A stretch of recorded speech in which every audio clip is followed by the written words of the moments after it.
こんにちは。ゆかきりパロットとずんだもんです。今回は SCP-131 の報告書を通して読んでいきます。Are you ready? Let's get started.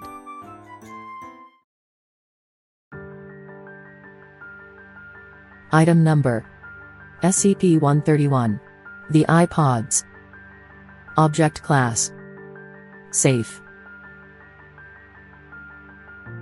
Special Containment Procedures No special safety procedures are to be taken with SCP-131-A and SCP-131-B. They are free to travel about Site-19 so long as they do not attempt to enter any restricted areas or attempt to leave the facility. Casual contact with the subjects is permitted, but it is recommended that such contact be kept to a minimum to prevent the creatures from forming an attachment to personnel. Hourly tabs are to be kept on subjects at all times. Failure to account for their presence at these times constitutes a Level 1 lockdown situation. Any report of abuse or mistreatment of the subjects will result in a harsh reprimand.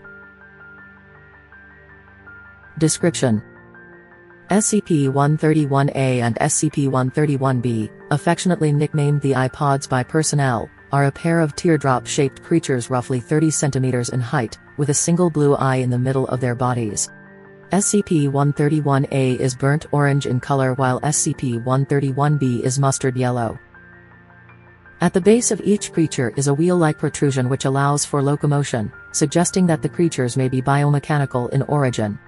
The subjects can move surprisingly fast, covering over 60 meters in a matter of seconds. The subjects, however, lack a braking system, which has led to some rather spectacular, if not overly amusing, mishaps involving the creatures.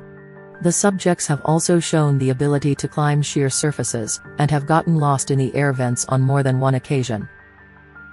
The subjects seem to have the intelligence of common house cats and are insatiably curious. Most of the time they simply roll around the facility, observing personnel at work and catching peeks at other safe-class SCPs. The subjects seem to be able to communicate with each other via an untranslatable high-pitched babbling. The subjects have never been observed to blink, even in laboratories when the subjects have been videotaped for over 18 consecutive hours. The subjects seem to respond well to any affection given to them and will quickly bond to the giver of said affection, much in the same way a puppy bonds with a human being. They will follow anyone or anything they've made a bond with anywhere, even into normally restricted areas.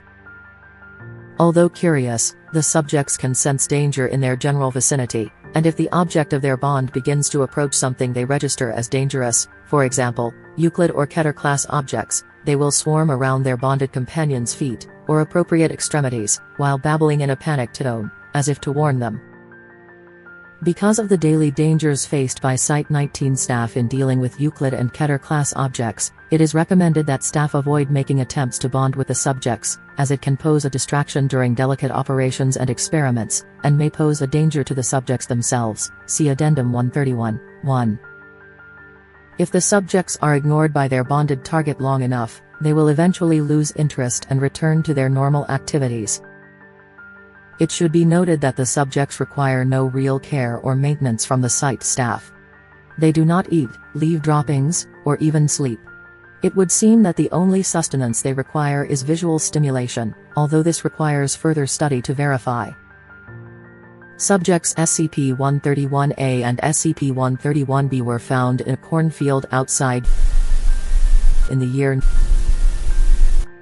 They were promptly transported to Site-19 via data expunged, and were then downgraded to safe class and given free rein across the site, once it became clear they were not broadcasting what they saw to any hostile foreign powers.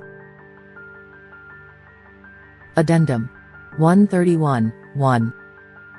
During an incident that took place on the subjects followed one of the cleaning staff on routine cleaning of the container of SCP-173. After their normal attempts to warn the cleaner of the danger were ignored, the creatures rushed into the container in front of him and the other two personnel on duty. Once inside, the staff members observed the subjects sitting in front of SCP-173 and watching it intently, as if aware that it could only move if unobserved. The cleaners ignored the presence of the subjects and continued with the bi-weekly cleaning as per standard procedures. When the cleaning crew left, the subjects did as well, rolling backward slowly and never taking their eyes off of SCP-173. Current applications of SCP-131A and SCP-131B as wardens for SCP-173, and perhaps other SCP which require constant observation, such as SCP-689, are being considered.